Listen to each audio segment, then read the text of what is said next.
Pnawn da i chi gyd, a blwyddyn newydd dda i chi. Well mi ddweud ar ran y gynulleidfa blwyddyn newydd dda i'n gwneithio ni hefyd. Dwi'n cael yn hemtio fynd ymlaen a dweud ag i'r organyddes. Mae'n braf bod yma, mae'n oer tu allan, ond mae'r gymdeithas yn gynnes yma yn ein plith ni. Coeddiadau ar gyfer yr wythnos sydd i ddod. Mae cwr gweddi gyda ni nos fory am hanner awr di 7 yma, cwr gweddi dechrau blwyddyn. Dydd Mawrth, mae'r cylch yn cyfarfod i'r rhai ohonoch chi sydd yn licio paned a chlonc a sgwrs, a chacen hefyd wrth gwrs. Mae hwnnw yn cyfarfod am hanner awr di 10, a mae ffrindiau bach y grŵp mam a'i, wel o'n i'n mynd i ddweud mam a'i phlentyn, ond gofalwr a phlant sydd wedi drefnu gyda ni bellach. Mae hwnnw'n ail ddechrau dy Mawrth hefyd. Cwr diaconied gyda ni nos Fawrth am 6:45, a wedyn dydd Mercher mae Delys a Joy yn y ganolfan glud ar yn rhan ni. A dy Sul nesaf, oedd fawn fel yr arfer yn y ganolfan yn y bore am 10, ac yma am 3 yn y pnawn. Alun yn arwen y 2 oedfa, ac hefyd mae Angor Grangetown fel arfer yn cyfarfod am 4 o'r. Dwi'n credu mae dyna ni, dwi'n siŵr wneud Alun yn hwyrol fi os dwi wedi gadael rhywbeth allan. Diolch.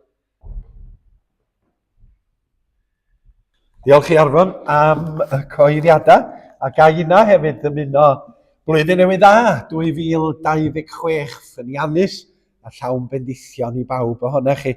Arfon wedi gadael un neu ddau o beth allan, o be newch chi ne? Na, pethau ychwanegol di'r rhain. Mae Rachel ac Cynan Llwyd wedi cael trydydd mab yn ystod yr wythnos dwytha, Caleb Thomas Llwyd, 10 pwys, 2 owns. A da ni yn llongyfarch nhw fel teulu ar y newydd ddyfodiad, ac yn dymuno bob bendis i Caleb bach wrth iddo fo dyfu a phrifio yn ystod y blynyddoedd nesaf. Gai ddiolch i chi am eich prysurdeb a'ch gwaith dros gyfnod y Nadolig. Mi oedd 'na lot o bethau wedi digwydd yn hymor yr Advent. Nifer ohonach chi wedi cymryd rhan, nifer ohonach chi wedi bod yn paratoi ar gyfer paned a chacen ac yn y blaen. A diolch o galon, mi oedd hi'n hyfrydwch cael dathlu geni gwirthiol yr arglwydd Iesu gyda chi unwaith eto.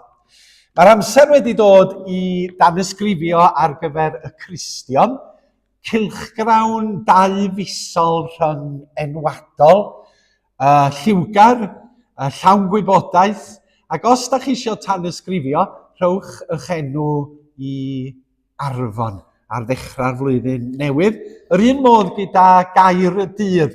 Ych annog chi i brynu copi o hwn. Mae Gair y Dydd yn fyfyrdod byr a gweddi ar gyfer bob dydd, a mae bob rhifyn am y 3 mis. A mae 2 o aelodau Ebeneser yn gyfrifol am y myfyrdodau Ionawr a Chwefror. Un yn plith Catrin Roberts ym mis Chwefror, ac hefyd mae Cynan Llwyd wedi paratoi myfyrdodau mis Ionawr. Felly gai annog chi i wneud archeb i Petra sydd yn barod i gasglu enwa. A mae'n hyfrydwch gallu mynd trwy iddyn nhw. Fi eisi trwy'r rhai yr Advent, oherwydd am yr awd mawr i Geraint oedd yn gyfrifol am rheini, a chael bendith, i bod nhw'n fyrion, da chi'n gallu cael rhan o'ch dydd yn darllen y gair ac yn myfyrio ar waith Duw. Mae'r calendra ar gael, os da chi ddim wedi prynu copi, cofiwch bod mis Ionawr 2027 yn ddyfo hefyd, felly dio ddim yn rhy hwyr.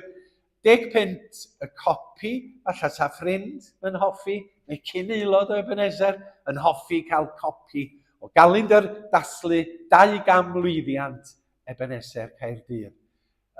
Mae'r elw yn mynd tuag at yn elusen ni, sef y Samariaid am y flwyddyn hon.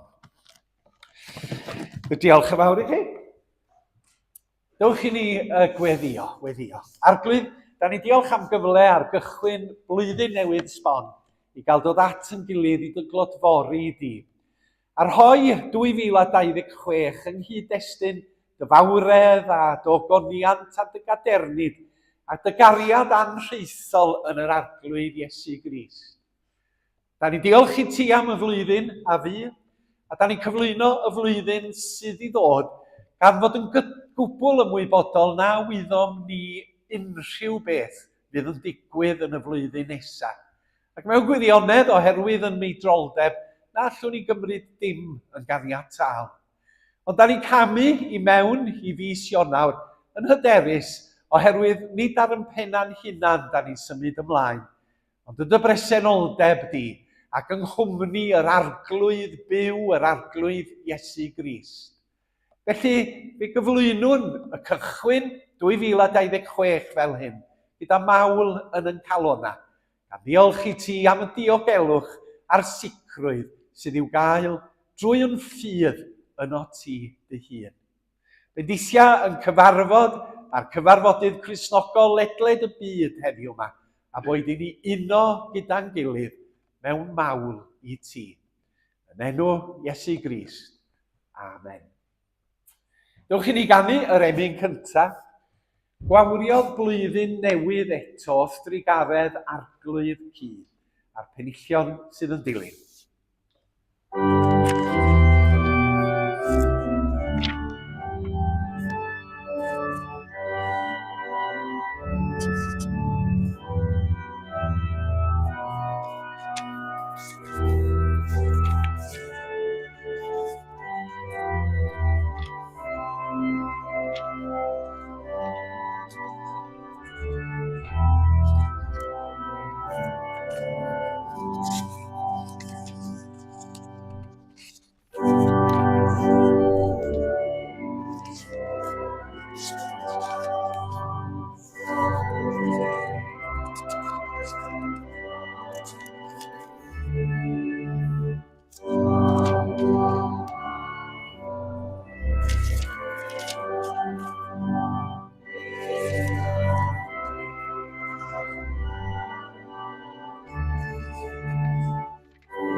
Mae darlleniad y pnawn yma'n dod o lythyr Iago, y bedwaredd benod.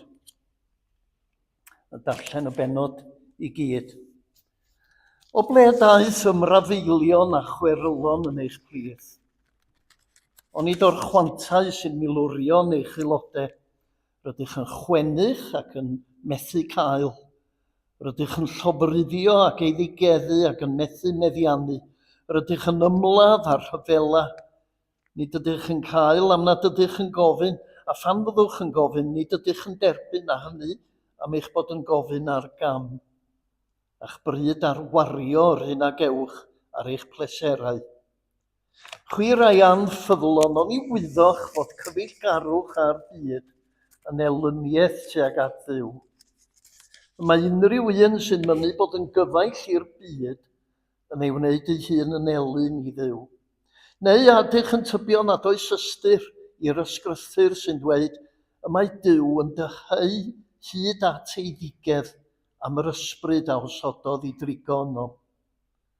A gras mwy y mae ef yn ei roi oherwydd mae'r ysgrythur yn dweud y mae Duw yn gwrthwynebu'r bilchion, ond i'r gostyngedig mae'n rhoi gras. Felly, ymddaros dyngwch i Dduw. Gwrthsafwch y diafol ac fe ffü oddi wrthych, nesewch at Dduw ac fe nesa ef ato chwi. Glanhewch eich dwylo chwi bechaduriaid, purwch eich calonau chwi pobl ddau feddwl. Tristewch a galarwch a gwylwch, bydded eich chwerthu'n droi'n alar a llawenydd yn bryfder. Ymosdyngwch o flaen yr arglwydd a bydd ef yn eich dyrchafu chwi. Pidiwch â dilorni eich gilydd gyfeillion. Mae'r sawl sy'n dilorni'r rhywun arall neu ni farnu yn dilorni'r gyfraith ac yn barnu'r gyfraith. Ac os wyt ti yn barnu'r gyfraith yna, nid gwneithurwr y gyfraith mohonot, ond ei barnwr hi. Nid oes ond un deddfroddwr a barnwr, sef yr un sy'n ablu achub a dinistrio. Pwy wyt ti i eistedd mewn barn ar dy gymydog? Clywch yn awr, chi sy'n dweud, heddiw neu yfory byddwn yn mynd i'r ddinas a'r ddinas ac fe dreulio'n flwyddyn yno'n marchnata ac yn gwneud arian. Nid oes gan rai fel chi ddim syniad sut y bydd i ar eich bywyd yfory. Nid ydych ond tarth sy'n cael ei weld am ychydig ac yna'n diflannu. Dylech ddweud yn hytrach, os yr arglwydd a'i mynd, byddwch fyw ac fe wnawn hyn neu'r llall. Ond yn lle hynny, ymffrostio rydych yn eich honiadau balch. Mae pob ymffrost o'r fath yn ddrwg, ac felly pechod yw i rywun beidio â gwneud y daioni mae'n gwybod y dylai ei wneud. Arhosed bendith Duw ar y darlleniad a'r gwrandawiad o Iair. Dwi'n mynd i arwen mewn gweddi rwan a byddwn ni'n gweddio'n arbennig dros y cleifion yn yn plith ni, felly gadwch i ni gydweddio hefo'n gilydd. Arglwydd, dyn ni'n plygio o blaen di ac yn diolch i ti am gyfle i ddod i daddoli di efo'n gilydd ar ddechrau blwyddyn newydd. A dyn ni'n diolch i ti am dy ffyddlondeb i ni ar hyd y flwyddyn aeth hibio. Dim bob amser yn flwyddyn hawdd falle, ond mi roedd e ti hefo ni. Roedd e ti yn gofalu amdano ni. A dyn ni'n hyderus arglwydd, beth bynnag ddaw yn ystod 2026, y byddi di gyda ni ac y byddi di yn gofalu amdano ni. Felly, dyn ni'n cyflwyno'n hunain i ti ar ddechrau blwyddyn fel yma, ac yn gofyn i ti, wneud i'n nerthu ni arglwydd trwy'r ysbryd glân i fod yn ddisgyblion mwy ffyddlon i Iesu Grist. Wneud i'n nerthu ni i fod yn dystion gwell iddo fo. Wneud i'n nerthu ni i wneud y daioni wyt ti yn galw ni i wneud. I gyflawni y weinidogaeth wyt ti wedi rhoi i bob un ohono ni o rannu y newyddion da am Iesu Grist a gwerthoedd rhyfeddol teyrnas Dduw yn y gymdeithas yr ydyn ni'n byw yn ni.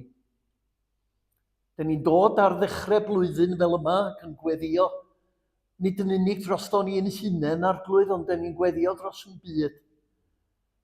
A dyn ni'n gweddio'n arbennig ar hyn o bryd dros y sefyllfaoedd lle mae yna ryfel a gwrthdaro.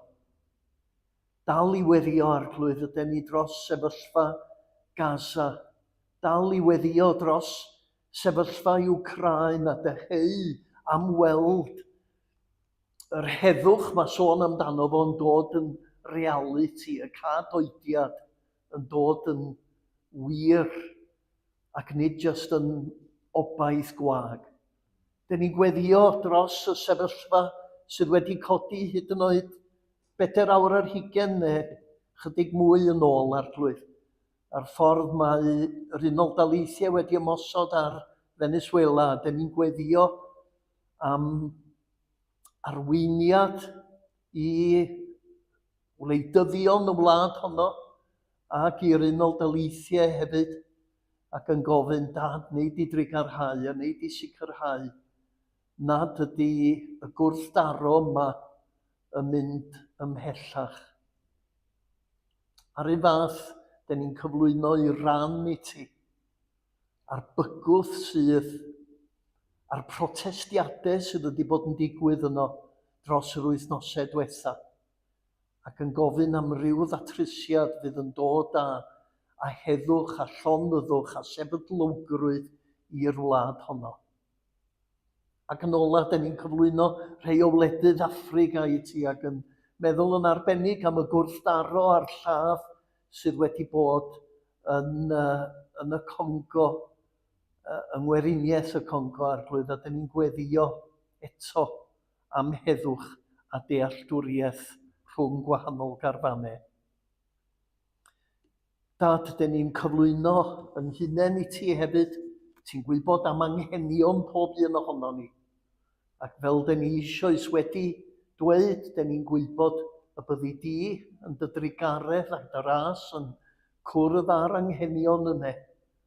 Ond dyn ni am ddweud ar glwydd yn bod ni yn cyflwyno'n bywydau i ti ac yn gofyn i ti, Dad Nefol, neu di arwen ni o ddydd i ddydd i fod y bobl wyt ti di'n galw ni i fod.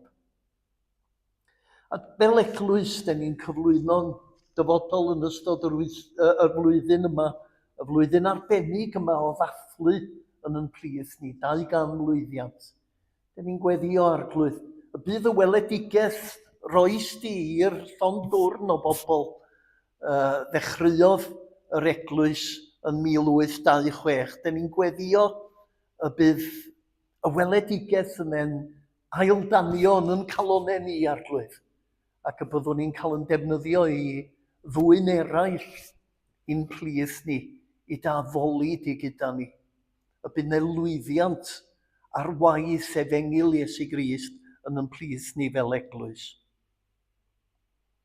Ac yn ola, dyn ni'n cyflwyno i ti y cleifion, y rhai sydd wedi bod yn wael ac yn dioddau yn ystod y mis sydd wedi mynd hibio.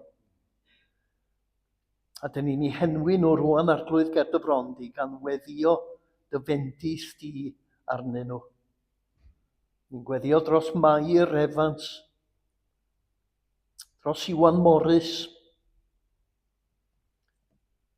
dros Megan Griffiths, dros Delor a Tom Westlake, dros Alun Parry, Sian Parry, Elfed Davies, Barry Davies, Wyn Davies, dros Ifan Robes a dros Gwyneth Briwnant Jones. A dyn ni'n diolch i ti am y rhai sydd yma, diodd yn wael yn ystod y mis, ond sydd bellach wedi adfer iechyd a'u cryfder i allu ymuno gyda ni. Bendithia nhw hefyd ar glwydd.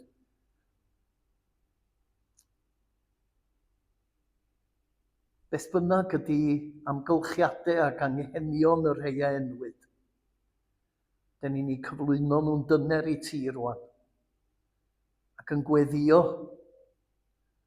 y byddi di'n ei cyffwrdd nhw ar ysbryd glân, ac yn dod â chryfder a gobaith a iachad yn ôl i'w cyrff a'i heneiddiau. Clyw yn gweddi ni felly.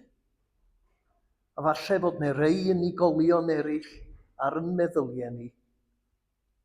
Pobl dyn ni'n gwybod amdanyn nhw sydd yn dioddau. Pobl sydd wedi wynebu profedigaeth yn ystod y dyddiau diwethaf. Bendithion nhw a cryfhau nhw arglwydd a cysura nhw. Dyn ni'n gofyn yn enw ac yn hyddiant yn harglwydd a'n gwaredwr anwyl Iesu Grist. Amen.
Diolch i Arfon am y darlleniad ar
Ac wrth gwrs yn ystod 2026, mi fydd ambell i ddigwyddiad i ddathlu pen-blwydd yr eglwys. Mae rheini ar y gweill ers peth amser, a da ni wedi nodi Mawrth y cyntaf fel Sul, pryd y bydd oedfa dathlu yn cael ei chynnal. Oherwydd o ddeutu mis Mawrth, mae'r manylion ychydig yn aneglur corfforwydd eglwys Ebenezer. Rwan, da ni ar ddechrau y flwyddyn, pnawn y Sul cyntaf o 2026. A da ni bob amser yn chwilio am arweiniad yr arglwydd ar y cyfer. Da ni'n ffarwelio hefo 2025. Ac wrth i ni feddwl yn ôl, mae yna bob math o atgofion, a phrofiadau da a drwg, rhwydd a gafrwydd yn dod i'n meddyliau ni. A da ni'n edrych ymlaen ac yn meddwl tybed beth ddaw yn ystod y 12 mis nesaf. A mae fuddiol yn bod ni'n troi at air Duw i chwilio am ei arweiniad a gofyn, wel, tybed beth sydd gan yr arglwydd i ddweud wrtha ni wrth i ni symud ymlaen unwaith eto. A mae'n ambell i ddarn da ni gallu troi atyn nhw. Mae'n arfod yn darllen o llythyr Iagob, ac ar ddiwedd y benod mae'n ddarn gogleisiol mewn gwirionedd. Lle mae'n dweud, mae pobl yn dweud, fory mi fyddai'n gwneud hyn, llall ac arall, drenydd tradwy, fyddai'n mynd i'r ffair ac i siopa. A mi oedd Iago yn garedig iawn yn dweud, nid felly mae pobl ffyr yn siarad. Ond fel hyn, os Duw a'i mynd, mi fyddai'n gwneud hyn a hyn. Os Duw a'i mynd, mi fyddai'n mynd i siopa ac yn gwneud y peth a'r peth. Ac wrth wneud hynny, da chi'n syth yn ymddiried y dyfodol i'r arglwydd. Gan wybod hyn o leia, bod yr arglwydd yn mynd i fod gyda ni yn y dyfodol, doed a ddelo. Fel yna mae pobl ffyr yn siarad am y dyfodol.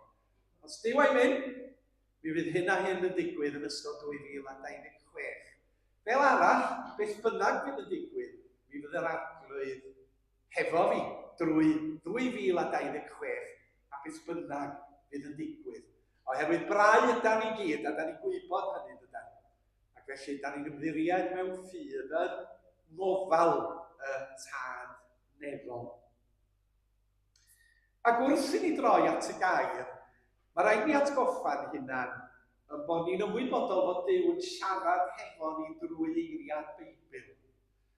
Yn siarad hefo ni weithiau'n bersonol iawn, am yn ymgylchiadau fel unigolyn, yn arwain, yn dysgu, yn disgyblu, yn argyhoeddi ni.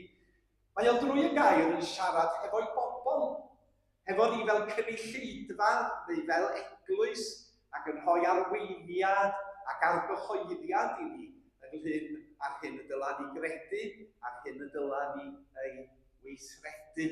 Gan gofio'r geiriau yn Hebreaidd, a mae gair Duw yn fyw a grymus, a mae'n llymach na'r un cleddyf dau finiog, ac yn treirio hyd at wahaniad yr enaid a'r ysbryd, y cyfalau a'r nedd, ac mae'n barnu bwriadau a meddyliau'r galon.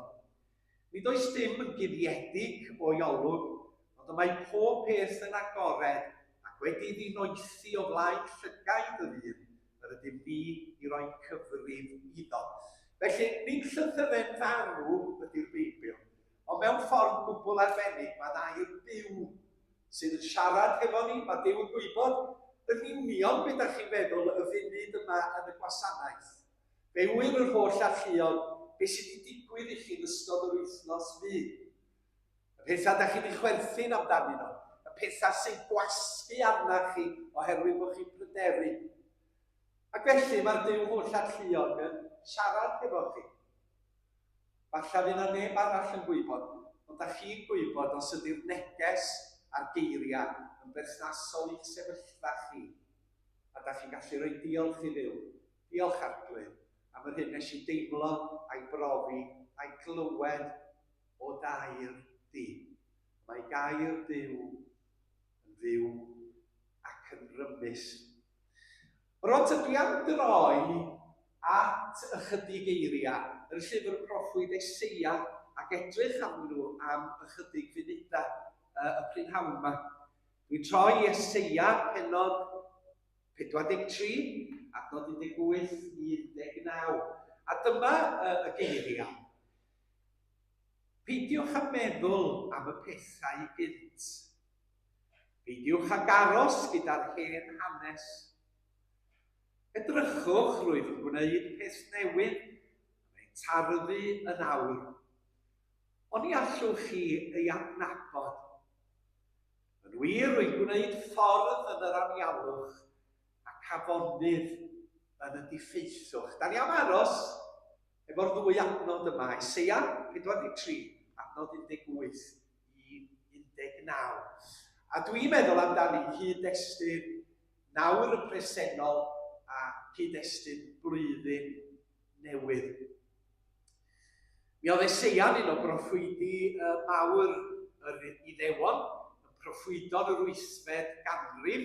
Mi oedd wedi dechrau'r ei waith fel proffwyd tua 740 cyn Crist. A mi oedd o'n rhoi sylw arbennig i fwriadau chybol Duw. Ac oedd o'n annog pobl Dduw yn lle troi at ei lunod fel oedden nhw'n gwneud nawr ac yn y man, ac at gymorth cenhedloedd eraill, i droi at Dduw ac i ymddiried yn hyfamod Dduw. Mae'n pwysleisio yn nghanol cyfnod o ddryswch yr Iddewon, y bydda Duw yn cadw gweddill ffyddlon iddo fo'i hun. Y gweddill ffyddlon ydy criw o bobl sydd oedd yn driw i Dduw pan oedd mwyafrif y bobl wedi cefnu ar ffydd Yahweh Elohim. Ac a ddewi Duw oedd mi fydd na weddill ffyddlon bob amser yn driw i mi yn faddoli ac yn fy ngwasanaethu i. Wrth gwrs, yna ni ddarllen o lyfr y proffwyd Eseia ac yn Nadolig, oedd yn sôn am yr addewidion bod y Meseia yn mynd i ddod. Wel ei cawsom y Meseia cyfaill gwerthfawrogair i oedd, darfu Moses a'r proffwydi ac Eseia dweud amdano cyn ei ddod. Bobl oedd yn rhodio mewn gwlad o garrig didew a gafodd lewyrch golau. Canys bachgen a aned i ni, mab ar oed. Mi oedd Eseia yn proffwydo i'r dyfodol ac yn dweud fe fydd dyn arbennig, fe fydd person arbennig yn dod, fydd yn waredwr Israel a'r byd i gyd. Ym Mhenod 43, da ni'n cael darlun fel petai o lys barn a phobl yn rhoi tystiolaeth am bethau oedd wedi digwydd. Maen nhw'n siarad am awdurdod a hawliau Duw, i addewid i adfer ei bobl o Babylon a'r gaethiwed, ac mae'n darlunio Duw fel Duw maddeugar, oedd yn barod i gosbi Israel oherwydd i agwedd sarachais. Ond yn y ddwy adnod yma, da ni'n cael proffwydoliaeth o'r modd yma Duw yn gweithredu. Gwrandwch ar y geiriau eto. Peidiwch â meddwl am y pethau gynt. Peidiwch ag aros gyda'r hen hanes. Edrychwch rwy'n gwneud peth newydd a mae'n tarddu yn awr. Ond ni allwch chi adnabod. Yn wir rwy'n gwneud ffordd yn yr anialwch ac afonydd yn y diffeithwch. Ar un llaw mae'r broffwydoliaeth yn ymwneud â phobl Israel, ac o'r waredigaeth mae Duw yn iaddo ar eu cyfer nhw, ac ar iddyn nhw fod yn agored i lais ac i waith Duw yn eu blith nhw. Ar y llaw arall, mae yna air i mi yn Cristnogion eleni ar gychwyn 2026. Dewch i ni edrych ar y tri cymal. Cyntaf di hwn, peidiwch â meddwl am y pethau gynt. Peidiwch ag aros gyda'r hen hanes. Mae'n ymwneud â'r proffwyd Eseia, oherwydd mewn man arall mae o'n dweud, ewch i chwilio am yr hen ffyrdd, a phan gewch ffordd dda, rhodiwch ynddi. Ambell dro mae'n bwysig edrych yn ôl. Ambell tro mae'n bwysig trysori y sylwedd sydd o'r gorffennol a sylweddoli etifeddiaeth da ni wedi cael cyn y rhai hynny oedd o'n blaena ni. Y ddeuoliaeth, yr ochr arall ydy, weithiau mae rhaid edrych yn ôl a sylweddoli fod rhaid gollwn o'r neilltu rhai pethau. Pam bod o'n dweud hyn? Mae yna rai pethau yn y gorffennol, da ni dal gafael ynddyn nhw pan y dylan ni i gollwn nhw. Da chi'n meddwl, mae hyn yn gallu bod fel unigolion, bod ni wedi cael ein siomi mewn cyfnod o'r bywyd. Bod yna bobl fuo'n rhan o'r bywyd ni sydd wedi brifo ni yn arw ac wedi'n creithio ni. Bod yna ddigwyddiadau da ni methu dygymod efo nhw hyd yn oed nawr, i bod nhw yn y gorffennol. A mae'r proffwyd yn awgrymu bod yna gyfnod yn dod lle da ni'n gofod gollwn gafael mewn rhai pethau, lles i ni yn hunan, ac mwyn i ni allu symud ymlaen i'r dyfodol.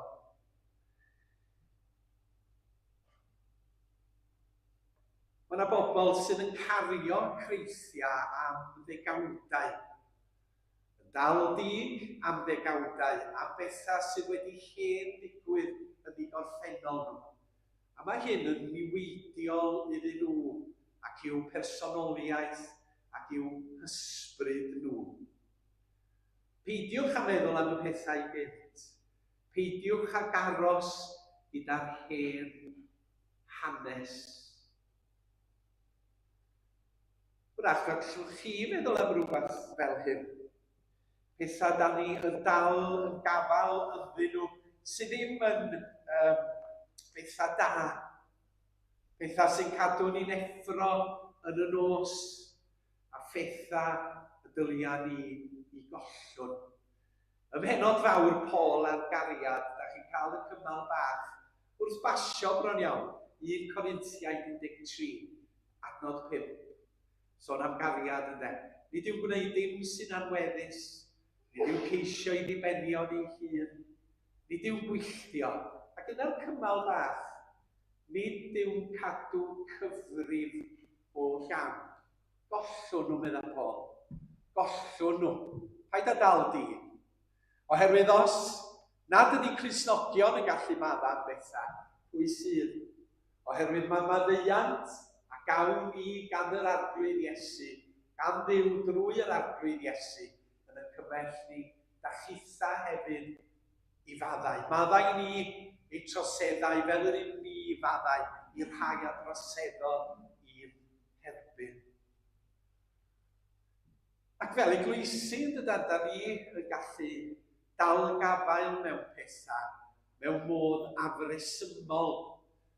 Da ni gallu dal gafal mewn adeiladau a creiriau, gan feddwl na dyna di sylwedd ffydd yn yr arglwydd Iesu. A da ni fel bawb, fel eglwys Ebenezer, wedi sylweddoli, maen nhw'n ddymunol, maen nhw'n hwylus, mae adeilad yn addas, ond weithiau gyfnod maen nhw. A mae Duw yn yr harwain ni ac yn tywys ni i gyfnod newydd i ofyn sut ydym ni'n tystio nawr ac ymlaen i'r dyfodol fel eglwys fyw.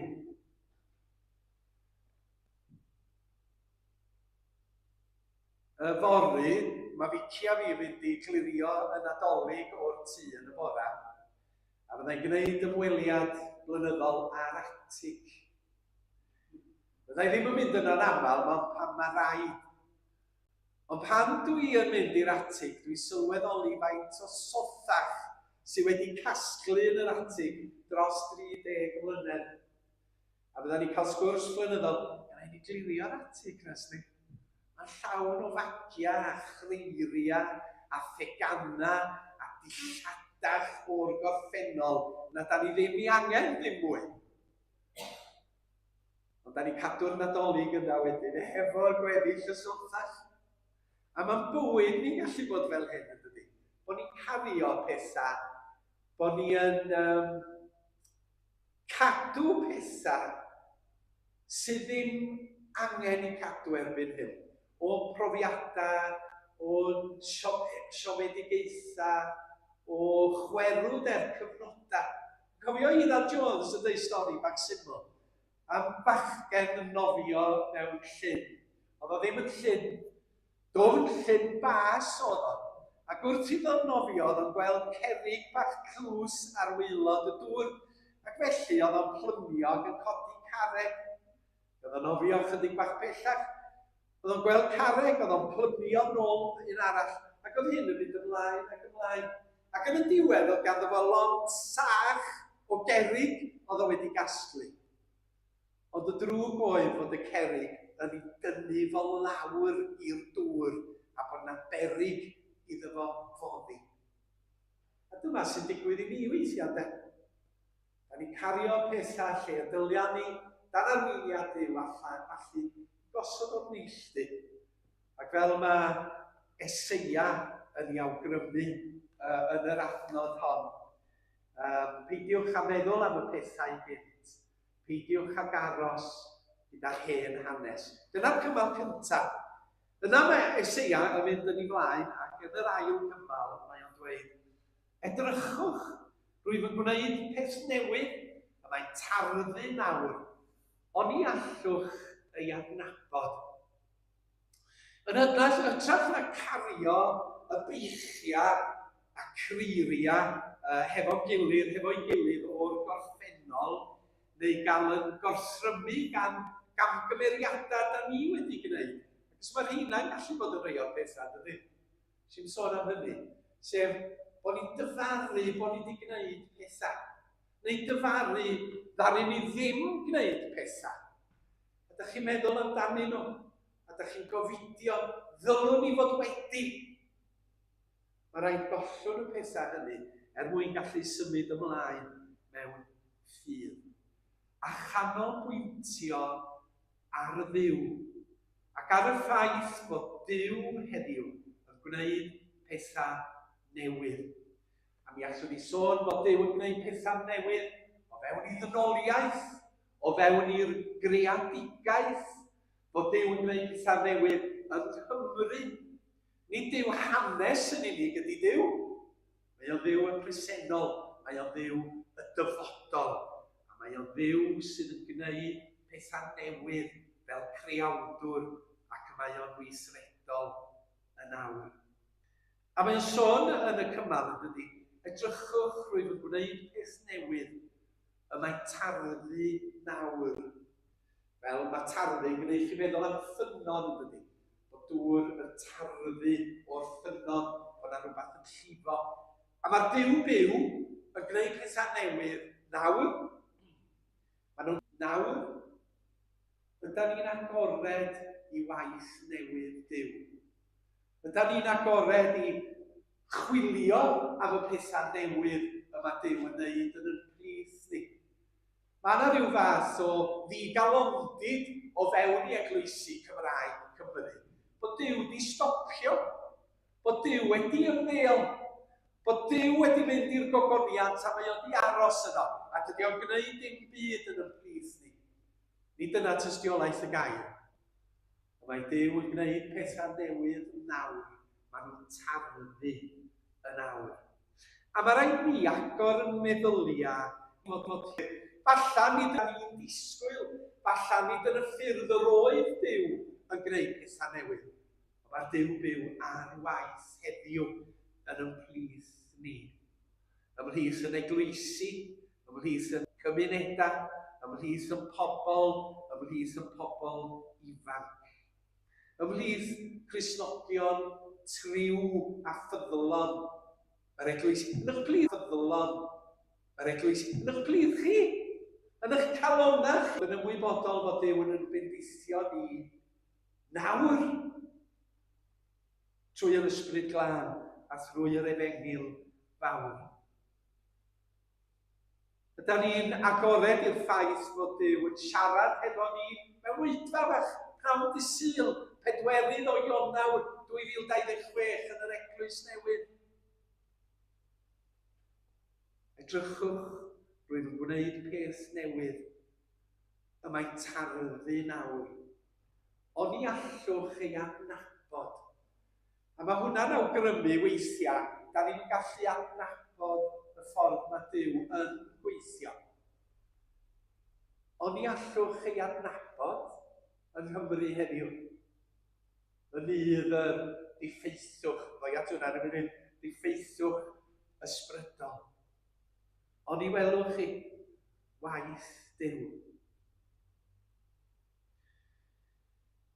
Mae Paul yn dweud am y Cristion yn dydy yn Ail Corinthiaid. Felly os yw rhywun yn Grist, y mae'n greadigaeth newydd, aeth yr hen heibio, y mae'r newydd yma. Chi a fi di hwn. Y Cristnogion y rhai sydd yn rhoi yn ffyn yn Iesu. Da ni'n greadigaeth newydd. Mae'n tarddu yn awr. Ac yna da ni'n dod at trydydd cymal. Ac mae dda y Duw drwy y proffwyd. Yn wir, rwy'n gwneud ffordd yn yr anialwch ac afonydd yn y diffeithwch. Hynny yw bod Duw yn gweithredu mewn sefyllfaoedd anobeithiol yn gyson. Lle sy'n fwy anobeithiol na anialwch neu diffeithwch. Gallwch chi fynd ar Google Maps a gallwch chi fynd i'r Sahara Desert erbyn hyn yn eich ffôn. A gallwch chi weld sut le, dim tyfiant, dim dŵr, dim bywyd. Ac eto mae proffwyd yn dweud, mae Duw yn dweud drwy y proffwyd i fod o yn gwneud ffordd yn yr anialwch ac afonydd yn y diffeithwch. Yn dod â bywyd a gobaith i sefyllfaoedd diffrwyth ac anobeithiol. Mae ffordd ac mae afon gan Dduw. Edrychwch ar sefyllfa'r byd heddiw yma. Mae'r byd wedi mynd yn wallgo. Mae cenhedloedd y byd wedi mynd yn wallgo. Mae'n ymddygiad gwarthus gan arweinyddion gwledydd y byd. Oedd nhw'n sôn y ganrif ddwytha, dyma'r rhyfel i orffen bob rhyfel. Rhyfel byd cyntaf nhw. Da ni dal wrthi yn mwrdro ac yn llofruddio ac yn casau ein gilydd. Dydy ffordd rhyfel, fydol, ddim yn gweithio. Ac fel hyn mae dynoliaeth, ond yn yr arglwydd Iesu mae Duw yn cynnig ffordd wahanol, bywyd newydd ac egwyddorion sydd yn trechu casineb. Dyma ffordd Duw yn yr arglwydd Iesu, ffordd heddwch, yn anialwch gwleidyddol ein byd. Putin wrthi a'i giwad, mae Trump wrthi a'i giwad, mae Netanyahu wrthi a'i giwad, a mae pobl yn byw mewn casineb, a mae Duw yn yr arglwydd Iesu yn cynnig ffordd wahanol i fyw. Mae yna gymaint o'n ialwch o fewn i ddynoliaeth yn does. Ac eto mae Duw yn cynnig ffordd. Mae yna gymaint o ddiffeithwch o fewn i gymdeithas. Ac eto mae Duw yn cynnig afon, yn cynnig bywyd, yn cynnig dŵr. A dyma ydy neges fawr Eseia yn y adnodau hyn, sydd yn adlewyrchu yr hyn oedd Iesu yn ei ddangos i ni. Y pwysigrwydd ei rannu adnoddau efo'r bregus a galw arweinyddion gwleidyddol anghyfiawn i gyfrif. A dyma teyrnas Dduw da ni yn gweithio drosti hi.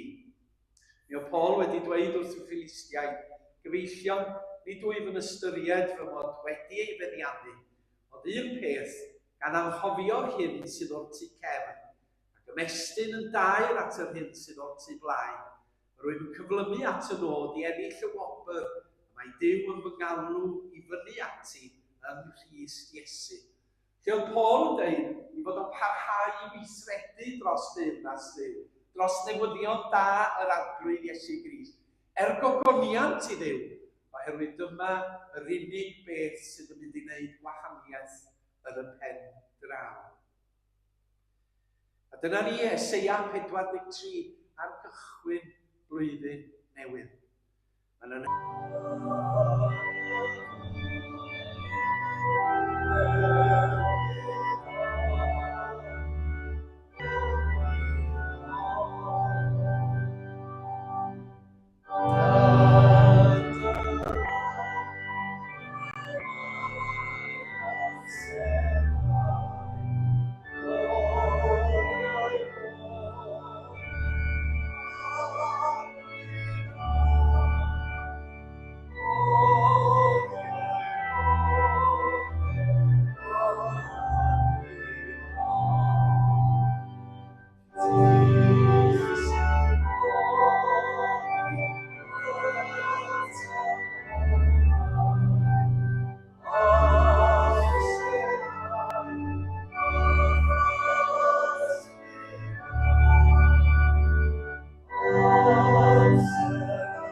Diolch i chi am eich cwmni ar gychwyn y flwyddyn, mae wedi bod yn braf addoli. A diolch i'r tîm, Helen ar yr organ, Arfon yn darllen y gweddio, Malcolm yn croesawu wrth y drws, a Tudur efo'r dechnoleg.